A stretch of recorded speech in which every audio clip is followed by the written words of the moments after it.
We're waiting for the main drive. Well, we might as well start. Good evening, and welcome to the last lecture in the 2015-16 lecture series. We're very fortunate today to have with us Daniel Graves, an accomplished painter and the founder of the Florence Academy of Art. I wish more of you would be here to learn from his artistry. Look, there are two ways to introduce someone. One can say, here's where he or she went to school, here's what he or she did, or talk about the importance of the work. I'll do a bit of both. In his search for to reclaim a certain tradition and to learn it as well as practice it and develop it, Daniel Graves studied in a variety of places. The Maryland Art Institute, and Villa Schifanoia, appropriately called Schifanoia, in Florence, where he worked with Richard Sargent, I believe, as well as a number of other masters, including Rina Philadelphus, the daughter of the famous Simi, who actually had been a student of Leo Jerome. So you can see that particular image, that particular tradition passing through the work of Daniel, who's actually a classical realist artist. As you can imagine, the kind of work that he practices isn't taught that often or that much. So therefore, much of it had to do with him reclaiming the tradition, down to him actually mixing his own and grinding his own paints with his own oils and so forth. And I hope he will show us some of that today as well. One of the most important reasons we had to invite Daniel here is, well, he and his colleagues at the Florence Art Institute, the Florence Academy of Art, actually had a pedagogical intervention in painting and sculpture, which is quite similar and parallel to what your school has and is doing in architecture. There's a tremendous amount of synergy between in fact, we can think of it perhaps as one bigger, important intervention in the visual arts in general. Things which for you are quite ordinary, the study of figure, proportions, eurythmy, symmetry, all these very important concepts is exactly what they teach in the Florence Academy of Art. And they've been there for, I think, Daniel founded in 1991, and at present they have 100 students. They also have a branch of the school in New Jersey, which is about 3 years old, and another branch in Sweden. So clearly this teaching is being propagated and much faster. We do hope, of course, that to develop an even closer relationship with our school and the Florence Academy of Art. Look forward to it. Thank you. Great. Thank you.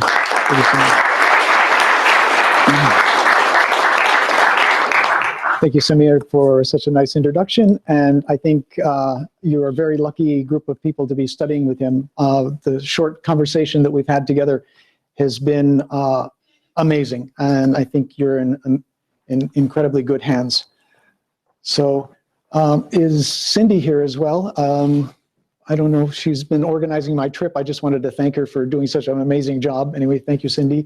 And thank you all for coming out on such a wonderful evening. So I want to start by asking a few questions. And my first slide is taking us all the way back to the first recorded image that we have. And so I'm going to, well, let's start with the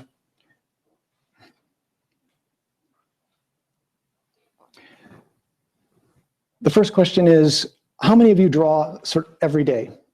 Or are you involved in doodling or drawing or any kind of drawing? Anyone raise their hands? Shoot them up there. Wow, most of you. So every day you're doing some kind of sketching, whatever.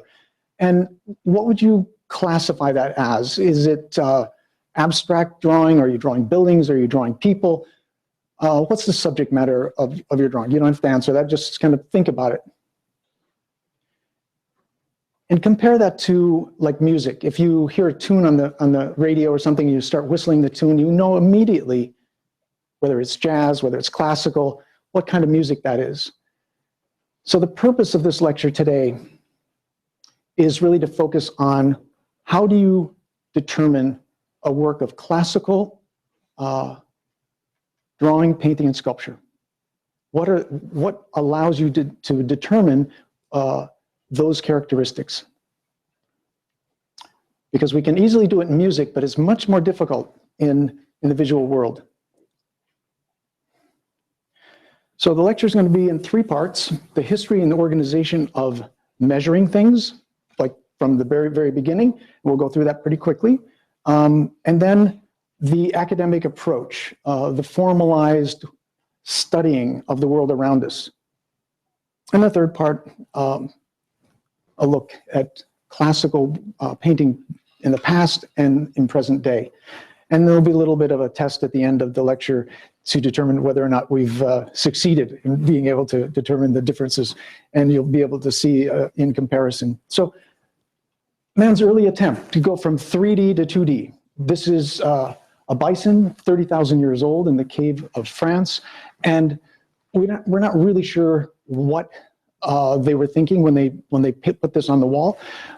One thing we are sure of, I mean, there are a lot of theories. They were thinking it's kind of capturing the soul of the bison, so that when they went hunting, they would be able to, hunt successfully this animal. But recent research is saying maybe it's something else. But the one thing that we are sure of is that they are incredibly beautiful images, and they have all of the components that we look at in determining things that are of great beauty. This one has color, design, proportion, and it also has movement, which is really interesting. Okay. Man's earliest idea of looking at nature and trying to figure out what makes her tick. What is it that is it the essential ingredient of organizing not only plants and animals and so forth, but what is it that makes this kind of fascinating? And as you can see, the sunflower, the pine cone, and the shell, they all have something in common. And it's probably something that all of you know quite a bit about. This look familiar to all of you? Have you studied this? Yeah, okay. So proportion, rational order, the golden ratio, the golden mean, the golden section, Fibonacci's sequence. It's been around for 2,500 years, and it really hasn't been improved on. It still works for us visually. And this search, and the reason I'm sort of taking you back and going all the way through how man is sort of canonized and formalized the visual world is extremely important. Now, this is just a breakdown of how it's done. It's a little bit fuzzy slide, but it gives you an idea of the process. Some of the earliest forms of finding the proportion of man in order to then make works of art, whether it be sculpture or whether it would be to make a drawing or painting. And the Egyptians were the first ones. They started organizing, which eventually went on into music as well. So the top slide on the left is of recorded music, some of the earliest recorded music, so that you can then play that by reading the notes. And then there's a diagram of music as well. And then below is the same thing, but with dance. So the steps of the dance and the movement is being formalized and put into some order, just like the visual world. And of course, the Greeks took this and went crazy with it. That was their specialty. Figure out exactly the proportions, and then use that to determine their sculpture and their drawings, and eventually their buildings. And you notice it's changed through the centuries, that it started off with the proportions being 7, and then ended up later on being 8. I think these are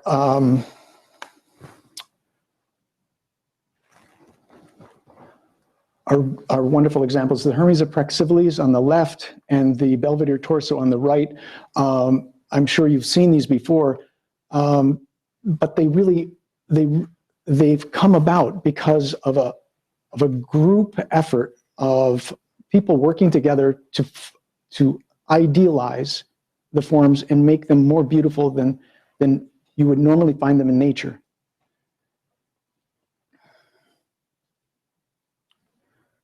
the next slide is going to be one of very, very obvious to all of you. Ooh, very blurry. But again, using these proportions and these ratios to determine what is beautiful and what is and how it is organized.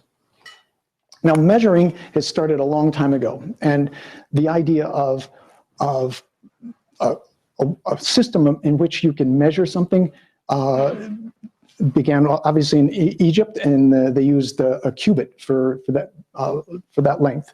And they've also used in Britain, they were using the yard. All these based on human proportion. The braccia, which is an Italian word for a form of measurement, is on the top black line there. And this is a due braccia. And the braccia is the distance from your middle finger to your elbow. And 2 of those is equal to that distance. And they put this in the marketplace so that people could go and measure their sticks or whatever they use as string, so that they could then sell their goods, and people would know exactly what was meant by that. This ordering and this interest started a long time ago, as you see, and it's continually being refined, continually going over and over and over to come up with a system which really makes sense. And Vitruvian Man by Leonardo, he revisited Vitruvius's his early idea. He was a 1st century Roman architect who wanted to use the human proportion to design buildings from. So I'm sure you study this at great length, and this is an entire lecture on itself. But I wanted to pass over this just to set the stage for what's coming, because we're going to go through the academies of from the Renaissance forward, and all of this is part of that tradition and that thinking. So the Renaissance man was what we see here with the circle is the circle of God, and the measurement of things. The square symbolizes the square of reason and of math. Renaissance artists focused on the noble human mind and the importance of beauty. And so all these things are present in this drawing. Something I would like to point out at this point is the word in Italian for drawing, or disegno. It also encompasses the idea or the concept of composition or composing. So when an Italian talks about drawing, they're talking about composing and drawing at the same time. And it's a different sort of idea, that if you are just drawing something, you don't have to compose it in our thinking. But for an Italian, you actually have to do both at the same time. A very, very important difference. Now, north of the Alps, we have Albrecht Dürer doing exactly the same thing. He's working on proportions in a totally different way in isolation, but there are still this curiosity of how can you take a person, break him into parts, and see the beauty, the arrangement of that, the anatomy of a person, and then be able to use it for designing other drawings and other works. Albrecht Dürer also is responsible for some of the earliest work. Oh, very blurry. What he's doing here is he has a grid. There's a frame right there, and there, in between that are wires going horizontally and vertically. And then he has the same grid on a piece of paper in front of him. And as he looks through, he has his eye on this stationary point, so that he can see exactly the proportions of what he's looking at through that screen. And it makes drawing very, very easy. It's quite similar to the system that we use in Florence, which is called sight size, which you can compare, and I'll explain this quite clearly, but you can compare the sizes from a distance and see exactly the shapes. So, and I couldn't leave this out because I think it's one of the most important Renaissance paintings by Raphael. He painted this when he was 25 years old, And it created a sensation that he got so many commissions after this that he would continue working until his death, which was just 20 years later. In this, what it combines is fresco with architecture and painting all wrapped up together. And I find this fascinating. You have this arch here, and then he's creating a space through the use of perspective going back here, and then right at the center, you have Aristotle and Plato, which is the combination of all Renaissance thinking, of thought and feelings and architecture, math, beauty, everything all together. Raphael painted himself, right? You can't really see it very well, but that's his portrait. He wanted to be included in this perfect world that he had created. And this is the Coronation of the Virgin by Annibale Carracci. The painting was done in 1595. It's in the Metropolitan. The Carracci cousins, Ludovico, Agostino, Annibale, were all working together to form this incredible academy, which is called the Accademia degli Incaminati. The translation, Ruth sort of a simple translation, is those who are learning. And what they were trying to do is pass along this knowledge. And classical literature, the proportion, all of the things that they were learning, even myth, and also studying from nature. So it became a school for the development of the thinking of the young people of that time, and to create environments much better for the painter. This is a drawing which I find incredibly beautiful, and it's still in the style, being influenced by Michelangelo. This is 100 years later, but it's still very, very much affected by the rounded, oversized muscles, probably done from life, but with a mannerism idea of going for something really beautiful. So you're interpreting nature. You're not just copying nature. And this is a theme that I'm going to start to develop as we start talking about classical drawing today. Just 100 years later, still, but this is in Germany. I found this catalog. It's a manual for learning to draw and paint. Printed in Germany in, what was it, 1736. And the first thing in the manual is the plumb line. Why the plumb line? The plumb line is the reference point for drawing anything out in the real world. That you have to have a point where you can say, that is perfect. You can measure from that point. You can take angles from that point or that line. Without it, you're just in a sea swimming around. Architects use it, and artists use them. So without the plumb line, you're just lost. And this is exactly how they started to teach artists in the 1700s how to draw. So you go from the plumb line to horizontal to an angle, and then up here, curves, various curves, the circle with the various degrees, and then into shapes, simple shapes. And now, ratios. Again, they're breaking things down into ratios so that we can come up with something that's beautiful, like notes, the same idea that, you know, big spaces, smaller spaces, medium spaces, but in a way in which they all become quite beautiful. There's a number of examples in it. And again, they move on to the figure. This is about a 100-page manual, and it goes into great detail.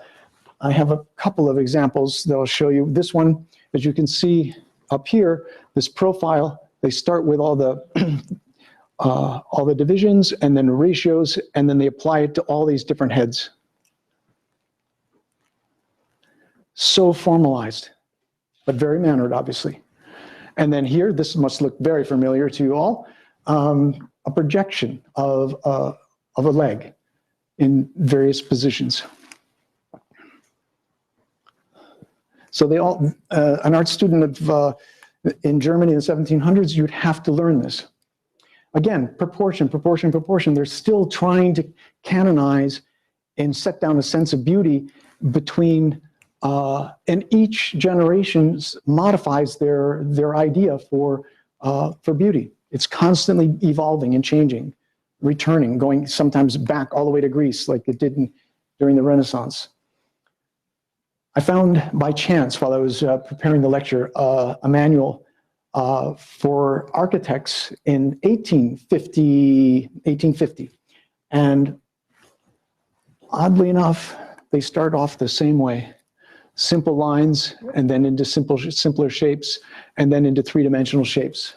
The same thing. This is, again, about a 100-page manual, which goes all the way through the process to really complex drawings of three-dimensional buildings with all the columns and so forth.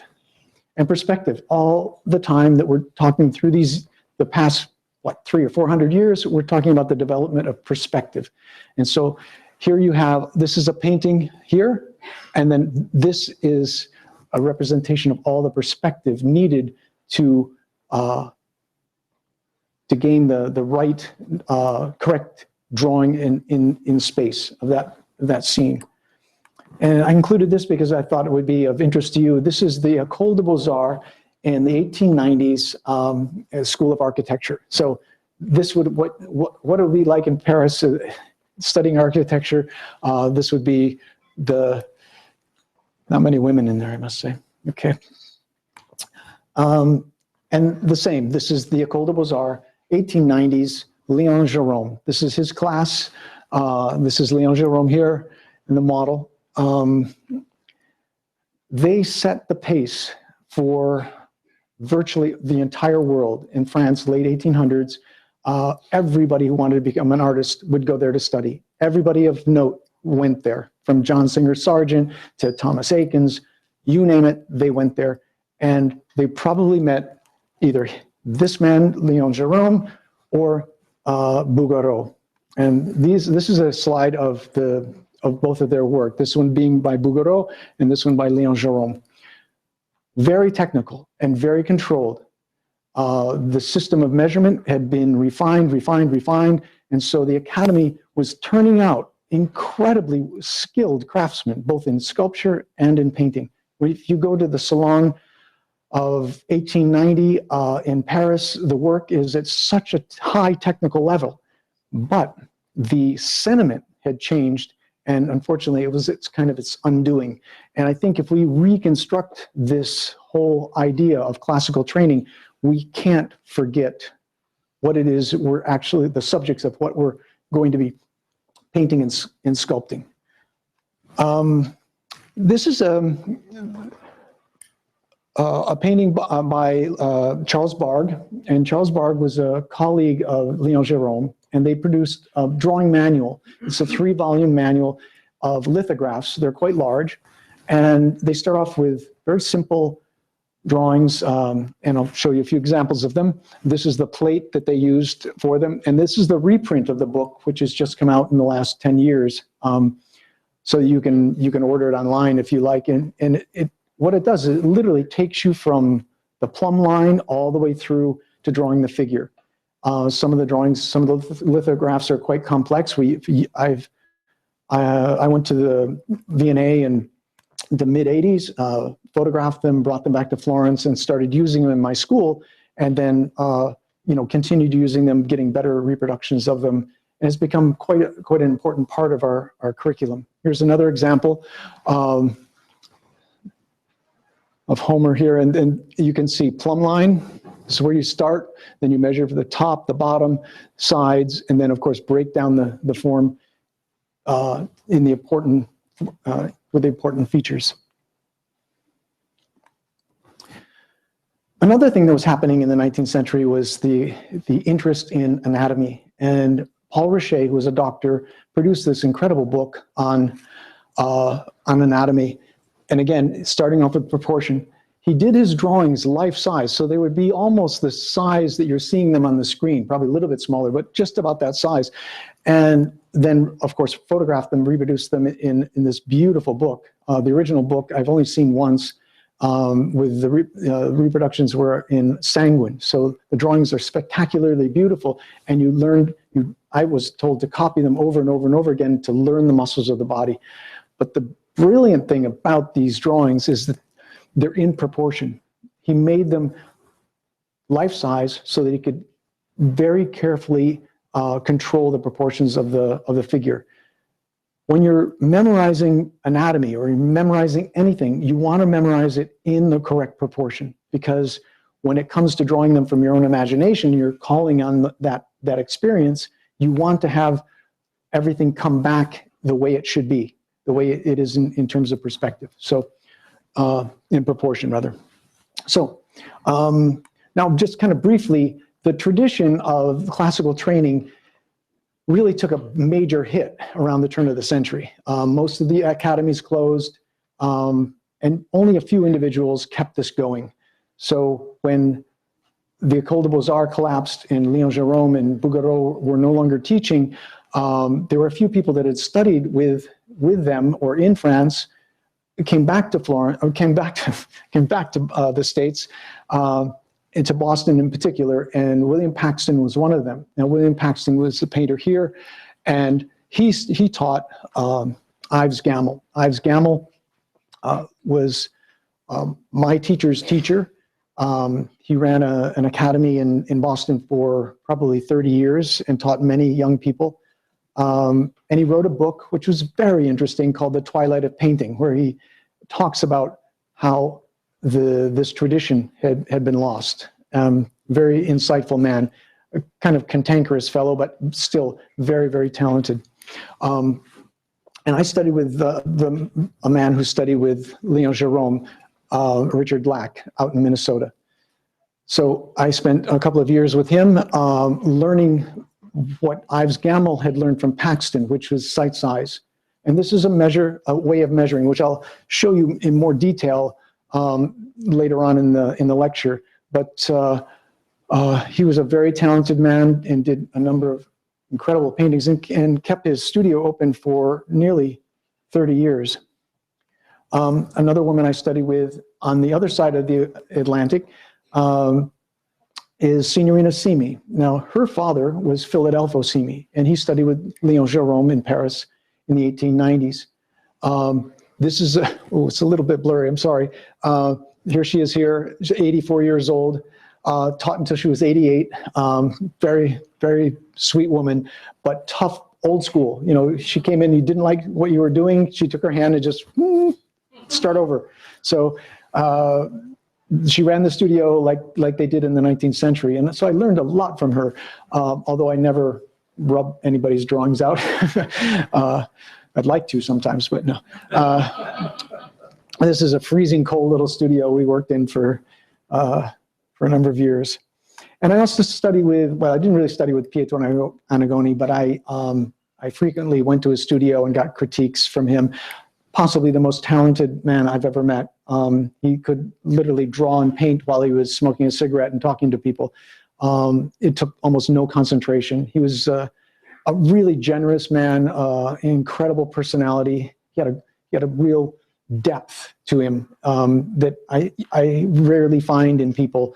That he was so determined and so convinced of what he was doing that nothing would stop him. And I definitely was influenced by that. This is La Strega, which is the witch. Okay, a look at Academy today. This is the Florence Academy of Art, graduating class last year. This is the director of the painting program, Ramiro Sanchez, our students, and that's me over there. So things haven't really changed. The same sort of stuff is on the wall. And our program has been developed over the past 25 years to approximate as much as we can what they were doing in the 19th century at the Col de Bazaar. Not that we're trying to remake it exactly, but bring back the skills, the techniques, the sentiment, and rediscover it in our own particular way, which will be valid for us today. This is an example of sight size. You can see the person standing back, looking at the cast and his drawing, and then using the plumb line. And then you can see the initial lay-in of a cast by putting in a plumb line and horizontal line. And then this is an aerial view looking down. Here's an example of a cast painting, and this is the cast painting over here. So they're exactly the same size. You compare from a distance, and it makes it so much easier. If you're enlarging or diminishing the scale, it just becomes that much more difficult, really complex. Here, on the other hand, we move back away from the model. The model's standing here, and the drawing is probably 2 or 3 meters away, so the scale changes. So you can adjust your scale from life size, which would be this, to doing something smaller, just how you position your easel in relation to what it is you're drawing. This is key. And this is very applicable to drawing architecture or anything for that matter. Just making sure that you step back and fix your point on the ground so you know where you're standing in relation to the easel, and then look at what you're drawing and draw it the same size. It's just like the grid that Albrecht Dürer was using, the same concept without the grid. The grid is actually created as you take your plumb line and move it in front of what you're seeing. So it's just kind of little vignettes of a grid. Yes? Could you talk a little more about that? I understand that it works very nicely going horizontally across, but for me it breaks down whenever I try to get the vertical measurement. Interesting. A lot of, in the beginning, when you first start to use it, it's so easy to not have things perpendicular to what you're working on, and you just need someone to check your proportions.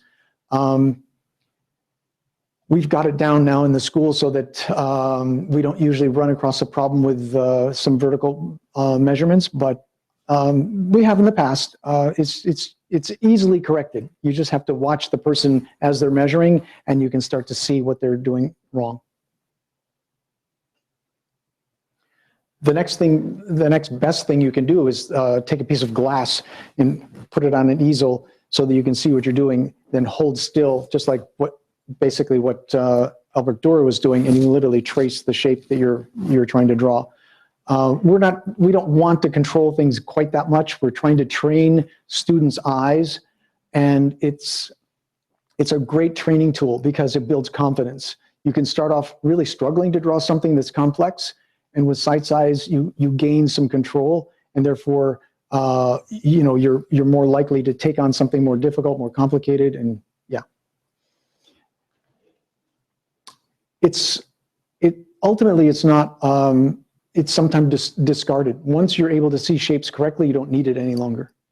But it just makes things go much faster. And I know that, I want to go back here.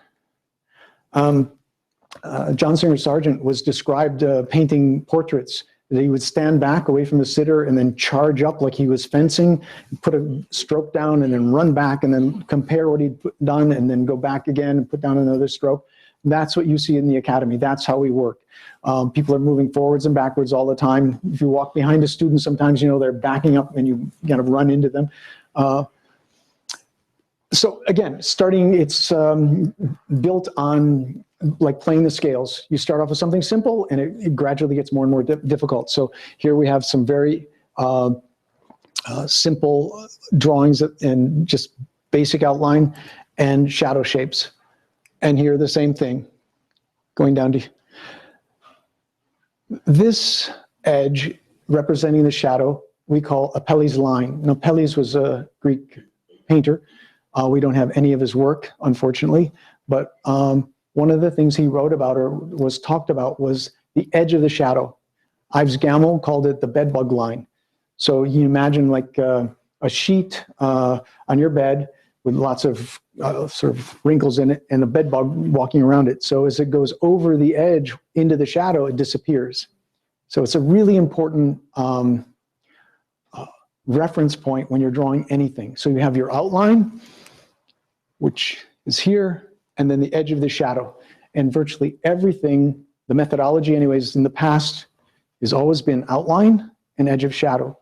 And then what you're doing is it's the yin and yang of drawing. You're taking the shadow and the light and separating them so you know exactly where they are, and that creates form. Charles Barg also did a number of figure drawings, and I put these up because they're really important in how you approach drawing something very curvy. There's probably not a single straight line on the human form, and yet the way he constructs the figure is virtually all straight lines. He does this because if you draw too many curves, you get lost in the curves and you lose the proportion. If you start thinking about it in terms of the construction of the figure and finding points like the top of the knee and then one to the highest point here and then to the next point, it gives you reference that you can then look at and judge very quickly whether those points and whether those lengths are correct. And then you go back and refine it. So bringing the figure up in stages is really important. And I think it would certainly apply to architecture. You could start by, blocking things in and then find some of the subtleties as you work toward the end. Same thing here. You see these lines are really straight. We encourage students to use this, but it's not mandatory. It's a lot up to the individual. And here you can see how some of the labeling is here, and then again the separation. One of the only rules we have in the realist art world is that shadow is atmosphere and light is form. That's essential to understand that. Because if you model within the shadow, then you're over-modeling. You're basically giving too much form, because it would be like taking an underexposed photograph and an overexposed photograph and putting them together, and then you'd see all of the halftones in the light areas, and then you would see all the modeling in the shadows as well. And it's just too much form. The atmosphere makes the form work better, because it's a foil. It works against it. So you have the form on one side, which is quite heavy and solid, but actually it's nothing but the paper. The light area is you don't work on. You only work in the shadow. So it's preparation. The outline has to be so precise that your eye fills in the rest. One of the hardest, it's a really difficult exercise. If you can go online, you can probably download a couple of these drawings just to try them. But they're much harder than you think. And we immediately see the problems that students are having when we have them make these copies. And some people come in, they've already drawn for years, and they say, well, I don't want to do the bar drawings because, I can do that. Show me. Everything comes down to, can you do it? You have to actually be able to produce what you're doing to move on to the next project. And they get pretty complex. The subtlety in the arm here, you can see it's starting constructed, very simple. And then over here, folds, drapery, really hard, because you have to describe the form underneath it as well as the form on top. Very, very difficult. Oops. Okay, I want to spend a little bit of time on this because this is the methodology. These are, I believe, five different stages of the development of a cast drawing. So you start with the block in, the outside outline, and then you find the shadows. So you're separating light and shadow. Then you refine that, some halftones, not many. Then you work more and more on halftones, and then you work on the finish. This is the hardest part of the entire drawing. Most people, oh no, I just skip over that. I want to do this. I'm gonna draw the eye. That's what's really hard. No, it's not hard at all. We slow everybody down. In the training of students, the first thing they learn is slow down. Think more than you work. Look more than you draw. That's the secret to doing a good drawing, because then you don't go back and you don't make hundreds of corrections. You can literally draw without an eraser if you draw within your own speed, so that you're putting down lines that you know are in the right place. Very difficult. Everybody wants to get to the end, they want to eat the frosting off the cake without actually having the cake. Now this is an important phase as well, because it's about the structure of the form. And in here, we're not copying the cast, we're translating the cast. And if there's one thing that I want you to remember from this whole lecture, is that we're not copying what we see, we're translating it. And how are we translating it? What's the filter we're using? Well, it's an individual filter for sure, but it's guided by how the painters and sculptors of the past worked, because what gave them so much power, when you look at a head by Bernini, and a sculpted head by Bernini, you think, oh my gosh, why does it look so alive, and why is it so powerful and moving so much? Because of the translation that he made. I mean, it looks real. You at first think, oh yeah, that looks just like somebody who's throwing a stone, or some woman getting picked up by some thug. No. If you saw the model for that particular sculpture, it wouldn't look anything like that. You have to remember that, and we're going to be talking a lot more about that. But notice, if we had the actual cast here, that would help, right, to compare. But here, it's a conscious effort to see the architecture of the form, the boiled down version, the solidity of those forms. That is what is so important. And that's what takes years of training. You don't just sit in front of something and copy it. That's kind of mindless work for us. And it's being done a lot. And we're going to talk about that too. So here is another example of a cast. What we do at the Florence Academy, we set up the cast like this. This is the end of your second year. When you start painting, this would be one of the first projects. So you'll see the cast over here and the painting over there. To take this a step further, to make it really dramatically clear, here is a start of a drawing, a portrait, done by the director of the program in New Jersey, Jordan Sokol. He's an amazing talent, and does incredible work, especially his drawings. But notice how simple this is, how clear it is. Big shapes, simple, but correct. They're in the right place, and they're doing the right thing. They're describing the form. And all that, even though this is still pretty light, it's atmospheric. And this, even though it's not modeled, is solid as a rock. That is what's so difficult to achieve. And you can do it by copying the surface. You can get there by just constantly mimicking what it is you see. Or you can do it this way with intelligence and a methodology that will allow you to create this on your own. Because he could go away from this drawing and that figure, the model that he was using, and he could recreate this out of his imagination. If you're working from life and you're just copying it, you can't work unless that object's in front of you. So that's an important difference. Here's an example of a site-size portrait at the school. Great model, fantastic face. And both these paintings came out incredibly well. They're really wonderful. These were from 2 years ago, third-year students. Part of the curriculum is that we have a list of assignments that they must complete before graduation. And the third year is really tough because some of the assignments take a long time. And one of them is this, Portrait with Hands.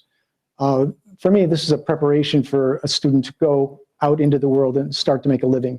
That it's a real high watermark, I think, for them to have gone through from bar drawings and cast paintings and simple still lifes and complex still lifes and figure drawing and figure painting, and then finally arrive at a point where you've done a couple of portraits and then you do this very large and quite complex work. And it doesn't just happen, you don't just set up and start painting. You do drawings of the composition. You do color value studies of the composition. You might change the whole composition several times until you get it exactly the way you want it.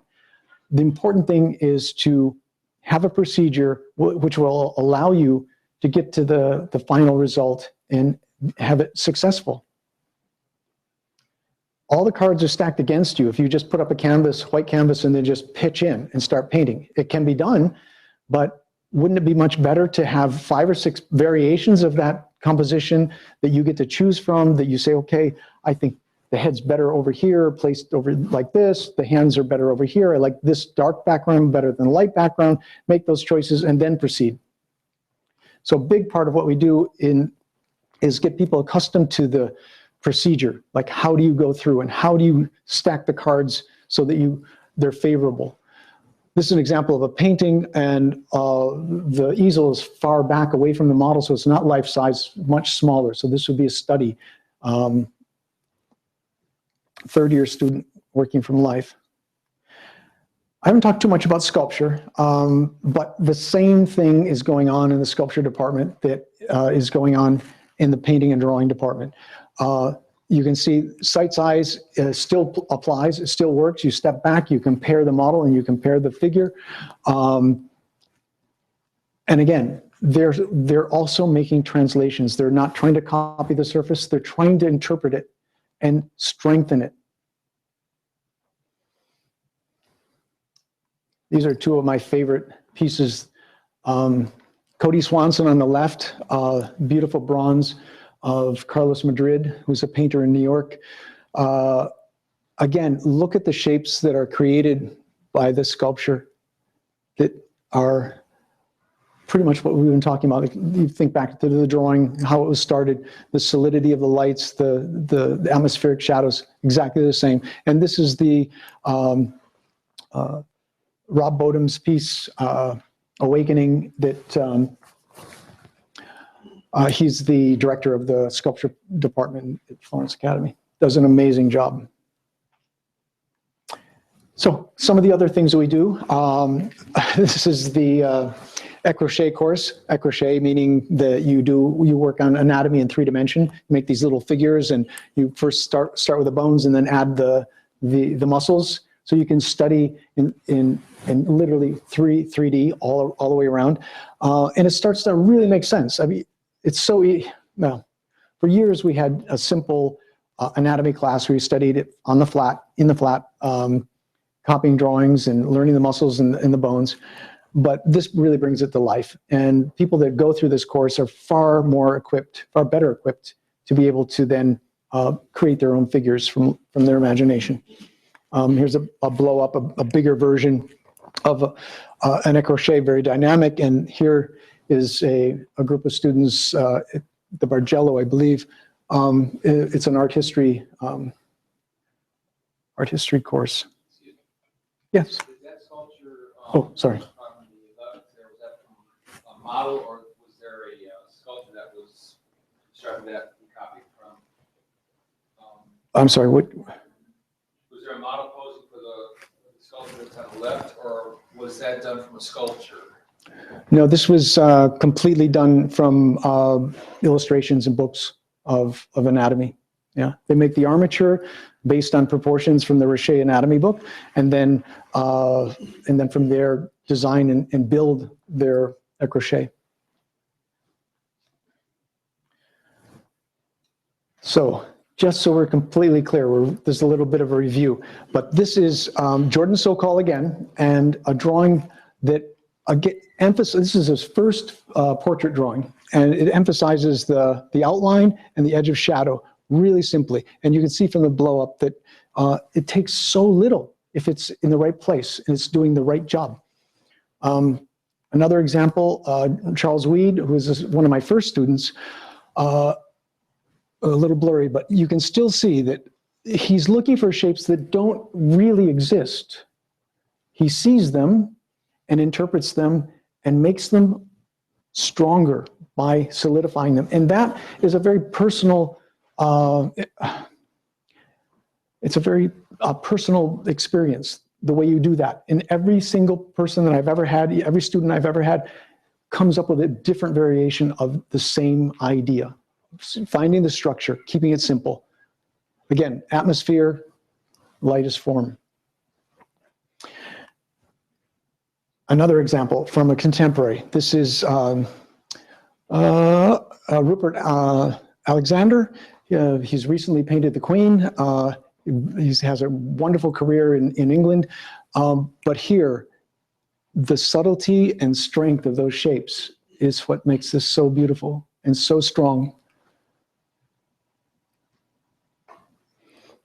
We're going to be looking at other kinds of realist painting soon. Now, one of my favorites is Henry James by John Singer Sargent. again, if you could see, it's not quite as clear, but the same exact thing. This is in the hand of a real maestro. He is able to interpret the forms, and you're not aware how he's working.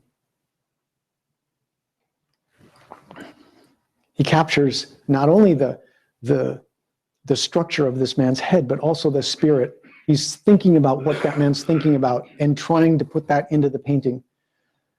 The whole idea of classical art is kind of twofold.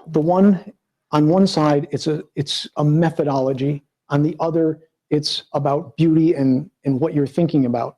And you can't succeed if you don't have all of those ingredients. Now, most of the work you've seen, you have to travel long and far to see. I just wanted to know how many of you spend time in the museum here on campus? Do you recognize anything? Because these two paintings are from your museum. Yes? On the right by Ribot. Ribot and Thomas Eakins. Yeah. Ribot is one of my favorite painters. He's almost unheard of. You have an amazing collection of paintings right here. You'd be hard pressed to get me to leave that museum. It is full of exceptional art. And you have a whole wall of sketches where you can literally see how the artist thought. There are two by Meissonier, one of Freeland, which is a man on a horse charging across. And Freeland is Meissonier's, Ernest Meissonier was also part of the Academy in the Col de Bazaar. And he did miniature paintings. I don't know, many of you probably don't know who he is, but one of the most technical painters of the 19th century, the highest paid, even more so than Bouguereau and Meissonier, than Leo Jerome.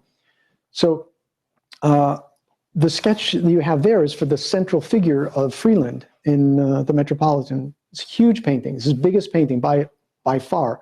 He mostly painted pictures that were that big, but every little detail, amazing. So I'm glad you recognized Ribot. I read that he was self-taught. I think so, yeah. But all of the classical qualities, atmospheric shadows, solid in the lights, and I think the design here, the abstract design that he comes up with the collar and the shape of the head and so forth, it's extraordinary. I'm sure you all recognize this, but I wanted to point out that in the past, the kind of structuring was so sophisticated, it was so subtle and so beautiful that we aren't aware of it unless we're just told to look at it. Because you look at the scene, you go, wow, this is really beautiful painting. Look at all these interesting people and how amazing the cloth is. But every brushstroke counted. Every single thing he put down, he was thinking, how can I make that simple and strong? Simple, strong, simple, strong, and subtle. It's so difficult. I compare it to tightrope walking. You can describe it very easily, but get out the rope and walk across it. That's another whole issue. So, and then another example. I have a couple from the past. This painting by Rembrandt in Jan 6. You see the simplicity in which he's able to carve out form and structure. Nothing is overworked and nothing is copied. He just understands the whole shape of that hand and just in maybe 10 brush strokes, boom, boom, and he puts it down. And one of my all-time favorites is this, and then I'm going to move on to something else. But this is self-portrait by Rembrandt. It's in the National Gallery in Washington, D.C. And here, the closer you get to this painting, the more you see that every single stroke is an abstract shape. There are hundreds of colors in here. Nothing is smoothed over and blended. It's literally carved brushstroke by brushstroke. An amazing painting. And the psychology, when you get close and you look into his eyes, sometimes you get startled. Like you think he's looking back. Again, the shapes, all this. And he's not your typical classical painter. He breaks a lot of rules, but he can because he's Rembrandt. So, okay, so what isn't classical art, even if it's classical subject matter and it's maybe with a classical composition, but the intent is completely different. An illustration is designed to do something different than a work of fine art. And it's okay. I mean, it's not like a judgment of necessarily value, but it's a judgment of intent and purpose. So when you're doing your drawing of a building, why are you doing it? Every time you pick up a pencil, you have to ask yourself, why? Because that's what everyone else will do when they look at your drawing. Why did he do that? What's happening? Why did he do this? He was asked to do it. He was paid to do it. This is a commercial enterprise. He's selling something. As much as I love the work of Norman Rockwell, he's not in our team. He's not playing for our team. He's on the other team, which is okay. Again, the world would be a much sadder place without him. And I think that's, again, the big question is that. But we're after something different. When we talk about music, we talk about music in the same way. You don't compare jazz and classical music and rock music. They're all good, right? There's no difference. Well, in quality, maybe, but what it takes to do them is something else. So the training for a classical musician is definitely going to be different than some guys, you know, screaming and yelling and banging on the guitar. They both have their own, they all answer different questions. That's what I'm trying to make the point about. And this as well. So this is a photorealist painting. I included the man who was working on it. His name is, I don't know. Anyway, his,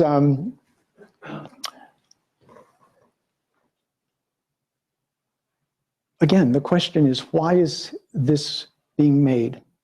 And what does it say? It's all about the surface. There's no translation. It's all about, well, first of all, you already know what your painting is going to look like. So there's no real journey. There's no walking through the woods and trying to find your way through and coming out on the other side and saying, yeah, I arrived. Because you already know where you're going. You've already actually arrived at your destination, and then you just go through agonizing hours of filling in little dots. In the end, it could be very powerful and very interesting and wonderful to look at, but it's answering a different question. Finally, Albrecht Dürer on the left. And I would like you to pretend that this is not a photograph of a clump of grass over here, but it's actually a clump of grass. So how do we get from clump of grass to this? And this is just, you know, a random bunch of grass, right? I mean, it's just, he just put it up there and just painted it. When you look carefully at this clump of grass, every space between every blade of grass, every leaf, every single thing is calculated and thought out. It's breathtaking. And this is just a clump of grass. I had this example. I just had to conclude this because same thing. This is a little bunny rabbit. It's wonderful. It's going to be around for the photograph, and then now it's this big rabbit. This, on the other hand, is eternal. It's rabbitness in its best. It's like the Elgin marbles, the horse, the horse's head. It's like the eternal horse. It's all horses. This is, for me, the same kind of thing, that it's every single hair on that rabbit, is thought out and carefully constructed to create a work of art. And I think the more you look at it, the more you appreciate it, the greater it becomes. Like, it's almost unachievable, this kind of beauty and subtlety. Now, this is a little bit of a sidestep, but I'm going to talk about focus, because focus is really, really important, and it guides us in how we arrange the world around us. This is the grid of thirds. So a focal point is usually in cinematography in one of those cross sections of the thirds.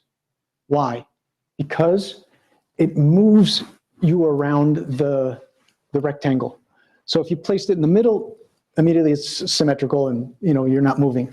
But in any of those places, 4 places, you're more apt to move the eye around the surface of the rectangle, or even back and forth in space. So that's really important. So focus is an incredibly important part of what we talk about at the school. And so how do you create focus? How is focus created? There are a couple of techniques. When you look at this head, what do you look at first? Rhetorical question. Okay, you look at his eyes, right? You see them really clearly because of these little spots of light. You can't see it very well in this projected image, but in real life, they draw your eye in and you can't leave that because it's the only thing on his head that's sharp and in focus. So one way to create a focal point is to create high contrast or a sharp edge, okay? So sharp edge, high contrast really helps. And then keeping everything else really soft. This is not as easy as it sounds because you look, as you move your eye across, like if you were looking at this man, his name is, I think it's a Geese, Van der Geest, yeah, the Van der Geest portrait. If you looked at his head in real life, this cheekbone would be razor sharp. Contrasted against this white, it would be very sharp, but he's kept it soft because he doesn't want your eye to stay there, to stop there. He wants your eye to move around the head, which is really soft, and end up right there. This is how a realist painter tells a story. You go from the primary focus to a secondary focus to a third focus. And if you understand that concept, you can build it into your painting as you're working. And this is just a prime example. The Van der Geest portrait is just so beautiful. When you don't use it, you end up with no focus. It's focused everywhere. In fact, the focus point of this particular painting is right there. Why? Because that's where the photograph was. And the artist was only concerned with copying everything that was there, which is fine. That's what he was doing. But when you're talking about classical work of art and you want to be able to identify it, and this whole lecture is about how do you identify the classical work of art, when you see that on a shirt, then they missed it. Okay? Range of style within the classical world. Here we have Hans Holbein, and then we have Mariano Fortuny. These two painters kind of at the opposite ends of the spectrum. This one is incredibly controlled, thought out. You end up with this kind of peaceful, relaxed, everything in order environment, very thoughtful, beautifully orchestrated. Not real great in the focus department, but an amazing painting. And then you have Mariano Fortuny, which is just raw, sketch, direct, boom, on the canvas. They're all coming out of the same tradition, both of these painters, and many more. I mean, obviously, hundreds of other styles, but I wanted to show you maybe some extremes. Now, these two sculptures I could talk about all afternoon because they're two of my favorite sculptures. The Riachi bronzes, this is the Warrior #1 on the right. You have to see it in person. That's all I can say. It is breathtaking. The only time I've ever wept in front of a work of art was when I saw this for the first time. It was being restored in Florence. I went in on one of the last days that it was open to the public. I walked in and literally started weeping. It was so beautiful. The power in this sculpture is, you can almost feel it as you walk by it. It just radiates. It's like a deep stream. You walk by a river and there's no, it's moving really fast and really, really strong. That's what it feels like. In contrast, Michelangelo's sculpture of the Pietà, which is now in the new museum of the Duomo in Florence, beautifully displayed, is completely different. He's exaggerating and manipulating the form for the expression of emotion. Look at how he's kept the head out of focus. That's a way you would, instead of finishing the portrait, he's left it really rough. So you can't focus on it. He wants you to focus on the body of Christ. Brilliant manipulation. And also, it tears at your emotions because you feel the tension and the sorrow.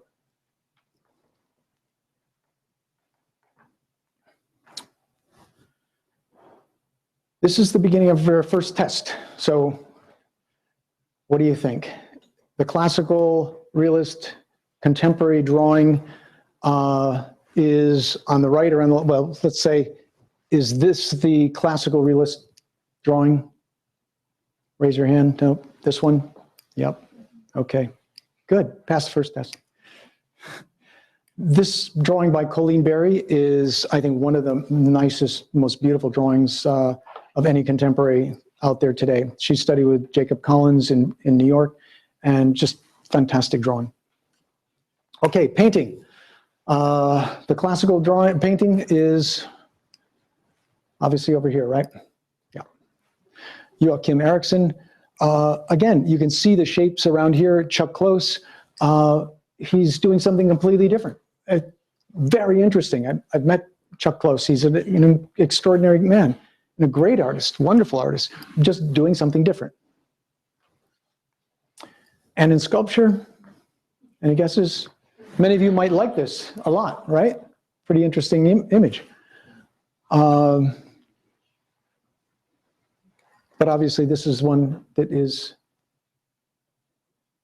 produced thinking about the classical idea. Okay. This is a painting that I did. It's a diptych, and it's about the gift. It's entitled The Gift. And it was a painting that meant a lot to me at the time when I was thinking and reading a little bit about what is the idea of a gift. If you give somebody something like knowledge and they pass it to someone else, the gift continues. Or if you give them a shell necklace, for example, and it's their most valuable possession, and then they meet somebody on the road and they give that shell necklace to somebody else, the gift continues. But the second you sell it, it becomes a commodity and it's no longer a gift. And I think our society is one that could really practice giving more and not expecting something in return. So this is what inspired me to paint this. The figures are life size, and they fit together in two different frames. And this is a self-portrait that I did a few years ago, and I entitled it The Surviving Abstract Art. I have on my lapel here the medals of, waging the good war or whatever. In the background, the circle it has a twofold meaning. One could be, it could be a reference to an abstract painting, or the other, Rembrandt's self-portrait has two mysterious circles behind him in the Kenwood house, which I find fascinating painting and just really beautiful. That he would put two circles behind him and without really any explanation of why they're there. So, is classical art and architecture relevant today? I believe it is, because it provides a platform that is founded from the highest values tested over centuries by some of our greatest artists. The language is ever changing and ever evolving. Each new voice, and the challenge, it's for all of us. And the challenge here is to pick up this particular tradition and make it our own. So for me, the thing that inspires me constantly is that there's so many people have studied this particular type of art, and each time they have, it's come out in a unique way. And I think the challenge for all of us is to do the same thing. Okay, thank you very much.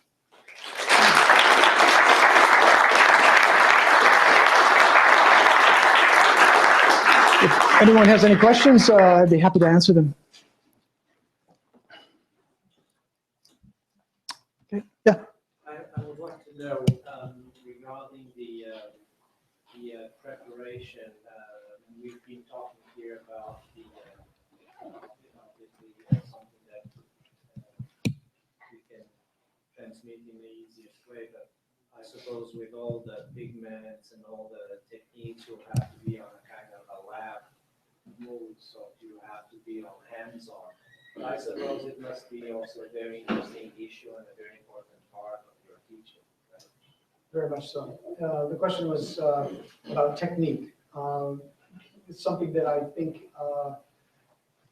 is essential and extremely important.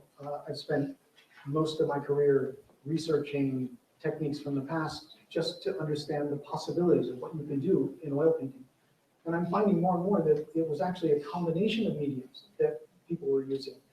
They would start with tempera and then go to oil. They sometimes would start with pastel even, or watercolor. And just to allow you the freedom to create something really unusual. And all the painters of the past, I think, had a very special technique. And we admire their work partly because the way in which they applied the paint is beautiful, just on its own. Like a little fraction of the paint is just, it's a beautiful thing to look at.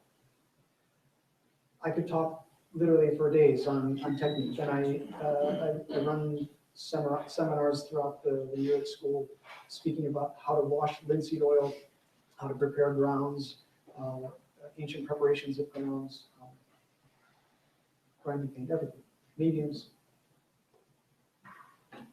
Yes. You ever make your own tones paper, and if so, how? For charcoal and white chalk? The best and easiest, fastest way is to tape down a piece of paper on a piece of glass, take a sponge, and then dilute India ink and apply that. You can wet the paper first with just clear water, and then apply the India ink over the top of it. It's so permanent that it stains the paper, and when you erase, it doesn't come off. You can use coffee, tea, but most of them actually will come off if you erase too hard. So I find the warm gray of India ink is really beautiful. Yes. You talked about Norman Rockwell being on the other side, and you said you asked him what, the question of why, what are you doing, what are you trying to do, and also that realist photographic painting, why are they doing that? So can you give me an answer from the class? You did do that, but can you maybe reiterate that when you asked? So Raphael was doing it for money, right? So there's the capitalistic. But if you go back to Florence, they're all doing it for different princes and stuff like that. So if you ask them that question, what are you trying to do here, and where does, I guess, the role of beauty play in that? It's hard to say what motivates the painters of the past, especially Renaissance painters. I think they painted because they believed that what they were doing was for the betterment of man, for their religious beliefs, and all these things are altruistic. They were outside of themselves. And when you focus on just painting something so you gain fame and fortune, it's just different. You can see it immediately. The purpose, I think, once you've lived in this world as long as I have, you start to see clearly what the motivation of a painter was. I mean, you can never know maybe for sure, but there are certain signs that would indicate a kind of direction. I mean, we all would like to, we definitely want to sell our work, but when you wake up in the morning, you think about the check you're going to get for painting this painting. I never think there's a complete disconnect. I literally, get up in the morning to paint because I'm passionate about painting something that I really love. I don't know if that answers your question. Yes? You showed some examples of some, you compared some more contemporary paintings to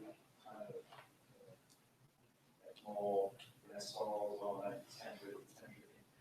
And also there's this kind of, when I look at contemporary classical paintings, I have sometimes I'm kind of a little bit uncomfortable because there's this kind of photorealism.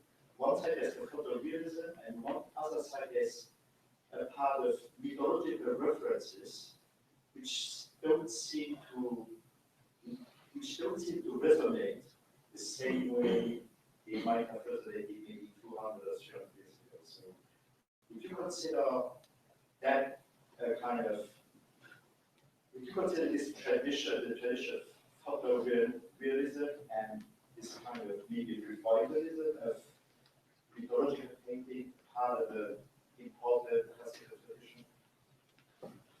There's a part of your question I'd really like to answer, and that is, I think anyone trying to paint something they don't believe in, or paint something that they don't really understand, is a huge mistake.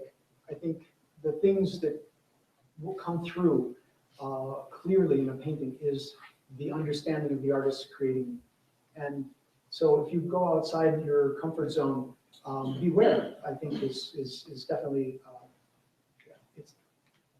it's really hard to paint something you're disinterested in. And I ask the question to students all the time, so what's the most difficult thing to paint? And they go, oh, fire, water, air, smoke, whatever. But the answer is really something you don't care about. And you have to make a connection.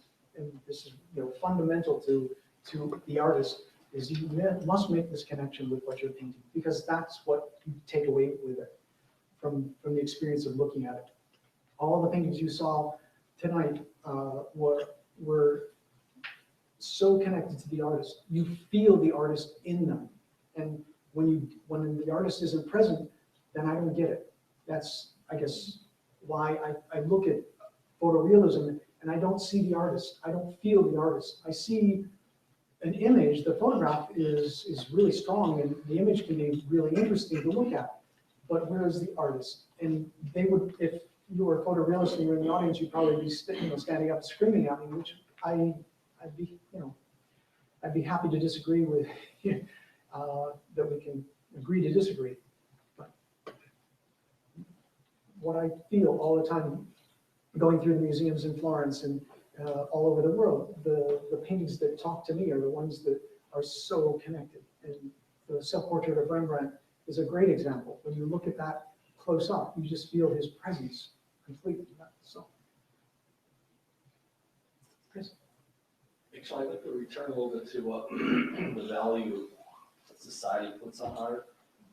When you talk about Renaissance painters, these guys actually did, they may not have been wealthy, but they made a living. This is all commissioned work. Most of them belong to guilds. All the very famous people that we look at who are in museums today, they were paid to do this, whereas many artists now working today in the classical tradition, there aren't patrons giving them money. They're doing this sort of on spec. Maybe they'll sell it, maybe they won't. Mm-hmm. And I don't want to be antagonistic. I want to actually be encouraging. Nelson Shanks, I read recently, he has that school in Philadelphia. Coming up. Yeah, I can't pronounce it.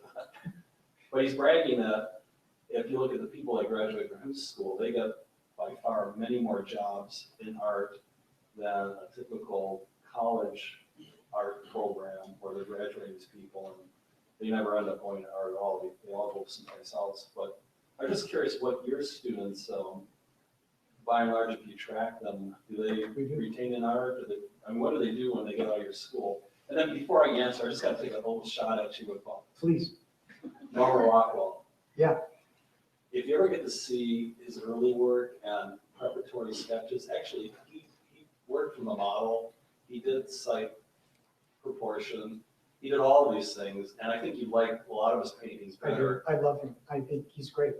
That one cover you showed in particular, I mean, he's anticipating how a painting's going to look on the cover of a magazine with very low quality reproduction techniques. So he's making an accommodation, but he does this because he didn't have a patron. His patron was modern society, and that the illustrations in the magazines. I totally agree with you. I think at times he's made the barbershop, for example, the scene where you're looking through the window. I think, that's amazing painting. Not only compositionally, how it was painted, the sentiment in it. It doesn't seem commercial at all to me.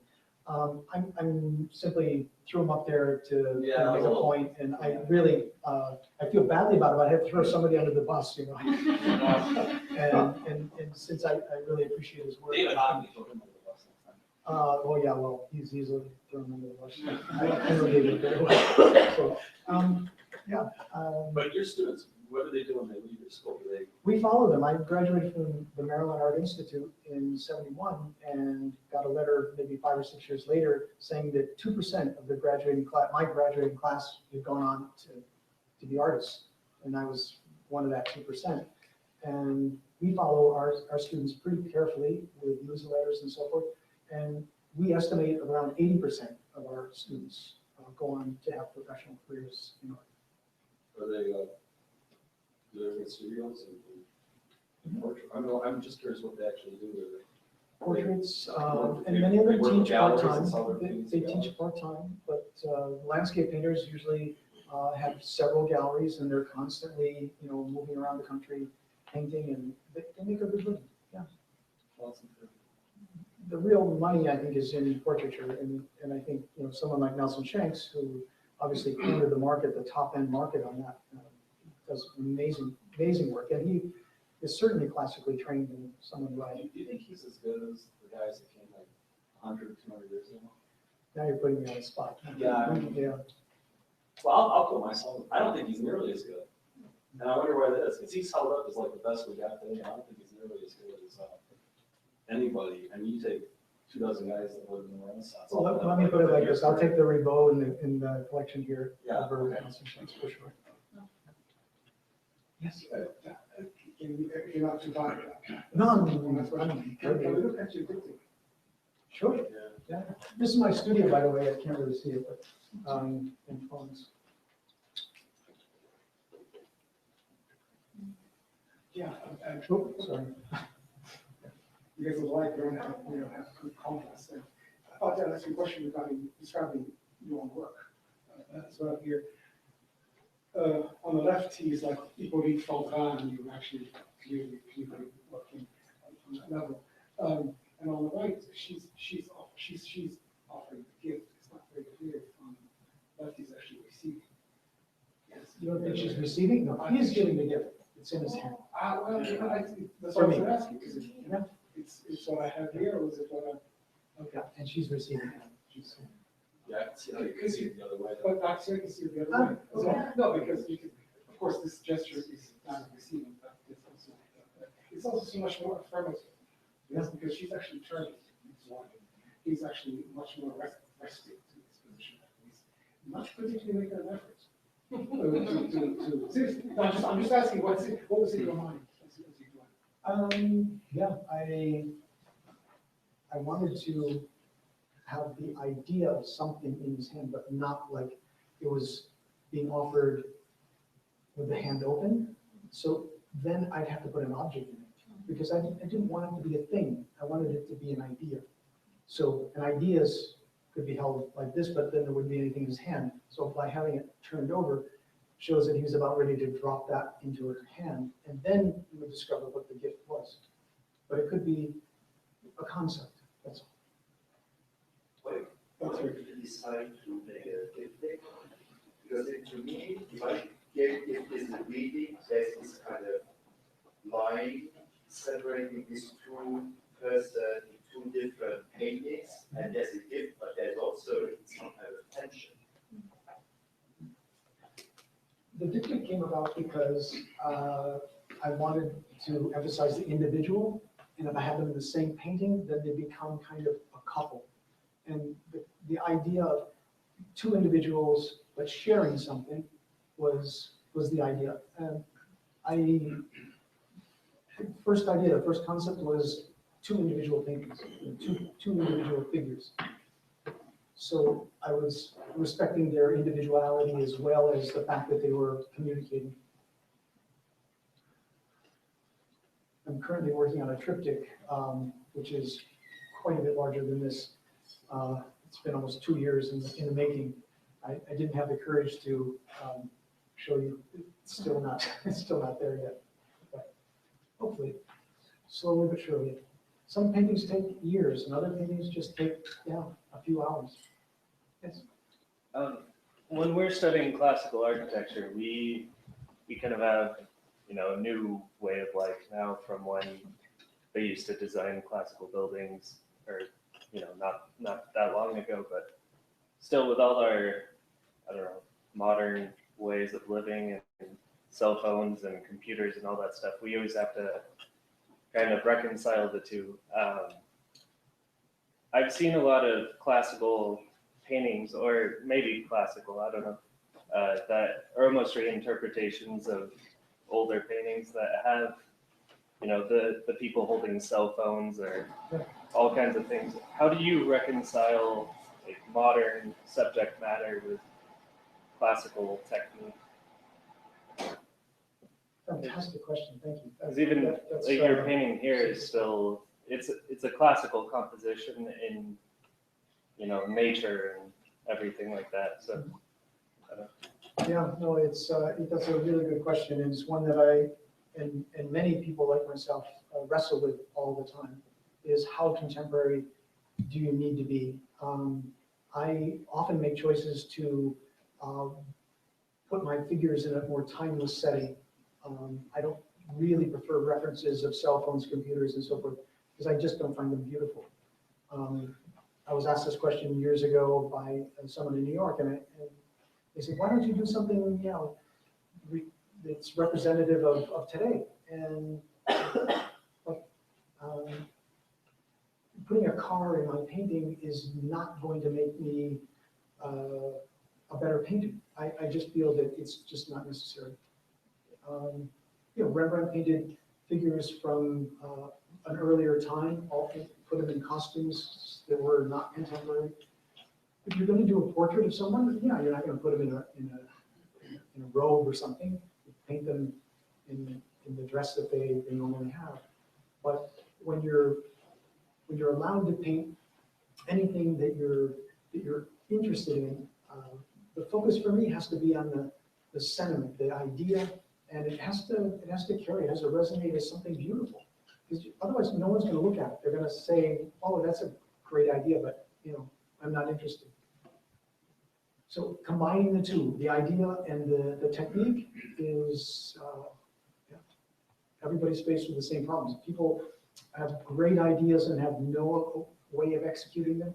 Other people have amazing technique and have zero ideas. So you have to develop both. And one without the other is Leonardo actually said, you know, you have to have both the technique and the idea. I guess what about like just any modern thing, like the clothing style now, or like your self-portrait, your clothes look a little bit more modern, but is there a way of, you know, painting everything in a timeless way so that, yeah, I don't know. Yeah, I'm not sure. You have to make decisions based on the result. And I think one of the things that I wanted to point out is that painting is a process. And you start off in one place. Paulo Coelho describes creating, he's a writer, and he talks about how he writes a book and what the process is like. And he said it's like getting in a rowboat and starting to row toward an island, and you row and row and row and row. And then you turn around at some point, you look, and the island's gone. And you just keep rowing and rowing and rowing. And then all of a sudden, boom, you land on shore. It's very, very similar to the painting process. You begin with an idea, you have maybe a very clear idea of what you're going to do, but the painting actually has a life of its own. And if you're open to the ideas of the changing dynamics of the process, then you may take a right turn or a left turn midstream and end up someplace else. It happens to me all the time. And it's one of the great challenges of painting, that you need to be able to follow the process. And I think that's one of the beautiful things about painting, is that it's a journey, and it's really a self-discovery, that you're constantly learning something about yourself as you go along. When I do orientation at the school, students come in and I say, well, how do I become a great artist? I said, well, first of all, you have a sketchbook and you write down your ideas, because you are responsible for becoming an artist. There is no book at the library you can take out and say, okay, this is the Dan Graves book on how to become an artist. It's not there. So how do you learn? Does it come from somebody else? Not really. You have to figure out, first of all, what you care about and how you think about life in general, so that you can start the dialogue. Because the dialogue is what art is about. And all the paintings you leave behind are simply it's like writing your history. The songs that you write become the song, the singer that you are. And the painter's, this voyage is the same thing. Yes. Is there a reason why the red is unequal The red, shade of red in the sky? The rest is brighter on the left. but it's meant to, Which is just like meant to be an angle. it's supposed to be a sunrise, so, yeah. The light of the sun is coming from the far left, so it's gradually getting darker as it goes to the right. Very well. Thank you, Henry. Great, thank you all.